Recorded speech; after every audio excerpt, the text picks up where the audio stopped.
Muito bem, olha só. Galera do TRE Pará, eu sei ali, professor, são poucas vagas. Eu vou repetir, não importa o número de vagas, importa que uma delas é minha, ponto. Vamos a mais uma questão da Banca IBFC, que será a organizadora do concurso de vocês, tá certo? E lembrando sempre, pessoal, que é um curso de concordância verbal gratuito aí, na descrição do vídeo, vai lá, faça a inscrição. Quem está fazendo está gostando muito do curso, só elogios, então não percam esta oportunidade. Vamos lá, olha a questão. De acordo com o texto e com a gramática normativa da língua portuguesa, assinale a alternativa correta. No trecho, para se referir àquelas mulheres, verifica-se que o verbo referir exige, de acordo com as regras de regência verbal, a presença da preposição a. Depois eu analiso. No trecho, isenção perante a paternidade, o termo destacado a é uma preposição. Depois, letra C. No trecho, o contrário parece impensável para as mulheres, a expressão em destaque para as mulheres é um objeto indireto. E Dinamarca, no trecho, está ligado ao aumento da escolaridade feminina. A expressão em destaque ao aumento da escolaridade feminina é um objeto direto preposicionado. Então vamos analisar uma a uma. Letra A, no trecho, para se referir àquelas mulheres, verifica-se que o verbo referir exige, de acordo com as regras de regência verbal, a presença da preposição a. Bom, primeiro ponto, está falando para nós ali em regência verbal. Então, eu tenho de traduzir. O que é regência verbal? É assim, ó, traduzindo. É quando um verbo solicita ou não preposição. Sempre que vocês lerem em qualquer prova, não só a IBFC, a palavra regência, automaticamente vocês vão associar a preposição. Por quê? Porque o português tem flexão verbal, concordância verbal, vozes verbais, regência verbal e verbos, né? Então a gente confunde tudo. Então regência verbal é quando um verbo solicita ou não preposição. Então quando me disserem assim, ó, por razão da regência do verbo tal, é porque o verbo tal está pedindo preposição. Por exemplo, quando eu coloco aqui o verbo precisar, a regência tradicional do verbo precisar, a regência tradicional do precisar pede a preposição de. Quem precisa, precisa de. É a tradicional. Claro que existe o precisar como precisão, né? Ele precisou o relógio, mas não é nem usual. Então, regência tradicional do precisar é a preposição de. Ó, por exemplo, simpatizar. Simpatizar. A regência tradicional do simpatizar. Quem simpatiza, simpatiza com.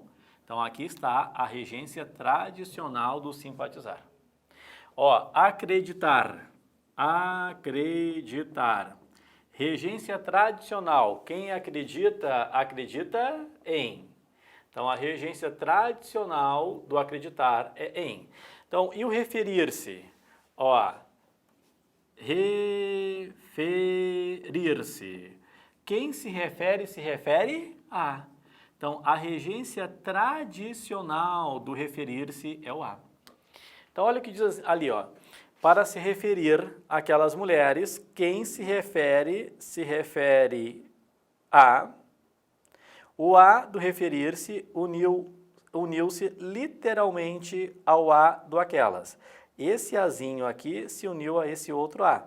E da união do a mais o outro a do pronome que nasce aquela crase. Poucas pessoas sabem isso. Que a crase no aquelas é uma união da preposição com o primeiro a do pronome. Seja do aquele, do aquela, do aquilo. Essa é a fusão entre as que existe aqui. Mas porque o referir-se pede o a. Então, verifica-se que o verbo referir exige, de acordo com as regras da regência verbal, a presença da preposição a. Tá certo? Quem se refere a. Então, é a letra A. Mas o mais importante não é nem saber que é a letra A, é saber por que as outras estão erradas. Aqui está o mais importante. Letra B, no trecho, isenção perante a paternidade, O termo destacado a é uma preposição. Bom, existe uma regrinha que diz assim, ó, que eu não tenho preposição no lado de preposição. Então, eu não tenho preposição, mas preposição. Existem alguns casos até que usamos, né? Por exemplo, para com, que é mais arcaico, para com, mas às vezes vem ainda, que significa em relação a, com relação a, mas a regra geral diz que preposição com preposição não há. Então, quando eu tenho ali, ó, perante, é uma preposição. A não pode ser preposição. Tá? Preposição com preposição eu não uso. Então, o perante já é uma preposição. Já é uma preposição. E se eu notar aquela construção, está assim, ó, perante a paternidade. Paternidade é um substantivo feminino. Paternidade é um substantivo feminino. E daí, professor? E daí é o seguinte, quem pede, o que o substantivo feminino pede? Pede artigo. Então, esse a é um artigo definido feminino. Tá? Por isso que a letra B está errada. Aquele a não é realmente preposição, é um artigo. Letra C. No trecho, o contrário parece impensável para as mulheres. A expressão em destaque para as mulheres é objeto indireto. Olha aqui, isso aqui é importante, muito importante. É normal, na língua portuguesa, que muitas vezes eu confunda objeto indireto com o complemento nominal. É normal. Por que eu confundo objeto indireto com complemento nominal? Por razão das preposições. As preposições que introduzem objeto indireto são as mesmas preposições que introduzem o complemento nominal, ou seja, para, de, com, por, em, a. As principais, para, de, compor, em a. Então, as preposições são as mesmas. Qual é a diferença? Ó, objeto indireto complementa verbo. Objeto indireto complementa verbo. Como assim, professor? Eu tenho de verificar quem é que solicita a preposição. Se quem solicitou a preposição foi um verbo, é objeto indireto. O complemento nominal, olha aqui, ó, complementa nome. Mas aqui, ai, professor, é lógico, né? Não, calma, não é tão lógico assim, não.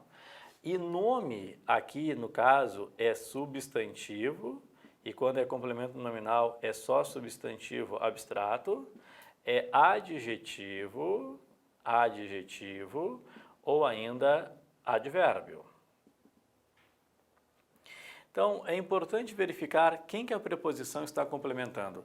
Por exemplo, aqui, ó, quando falamos eu simpatizei com Lúcia, é diferente de eu fui simpático com Lúcia. Então, simpatizei com Lúcia, fui simpático com Lúcia, é diferente. Por quê?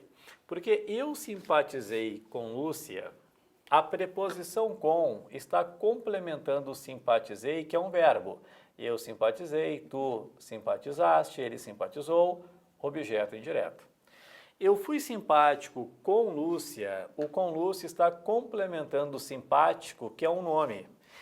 Simpático é um nome em forma de adjetivo, tá? Mas o que me interessa é que é complemento nominal, porque complementa o nome. Ó, quando colocamos assim, imagina comigo,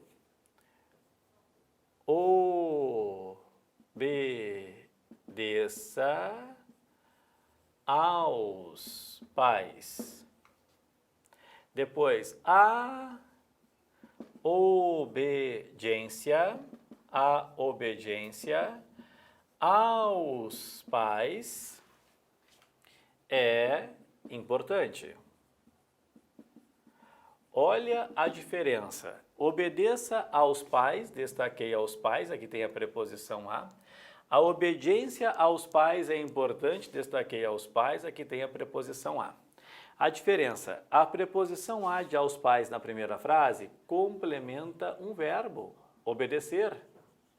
Então é objeto indireto. A obediência aos pais na segunda frase complementa um nome. Obediência aqui é um nome em forma de substantivo, a obediência. Então aqui já é complemento nominal. A frase original, deixa eu só pegar ali, ó. O contrário parece impensável para as mulheres. Vou colocar aqui, ó. O contrário parece impensável para as mulheres. Olha só. Destaquei para as mulheres, complemento impensável. Impensável não é um verbo, é um nome em forma de adjetivo. Então, aqui é um nome. Então, para as mulheres é complemento nominal. Tá? Não pode ser objeto indireto. Por isso que está errada ali a letra C. Então, para as mulheres é complemento nominal e não objeto indireto. Olha a última, no trecho. Está ligado ao aumento da escolaridade feminina. A expressão em destaque ao aumento da escolaridade feminina é um objeto direto para tudo. Preposição a, pessoal, complementa ligado. Se está ligado a alguma coisa. Só que ligado, pessoal, como nós estamos falando, é um nome. É um nome. Ali é um nome em forma de adjetivo. Então, ao aumento da escolaridade, é complemento nominal também. Por isso que está errada a letra D de Dinamarca. Perfeito? Então, finalizamos por aqui. Depois vamos colocar mais aulas ainda. Quem não fez a inscrição ainda, faça a inscrição no nosso curso de concordância verbal. Até a próxima aula.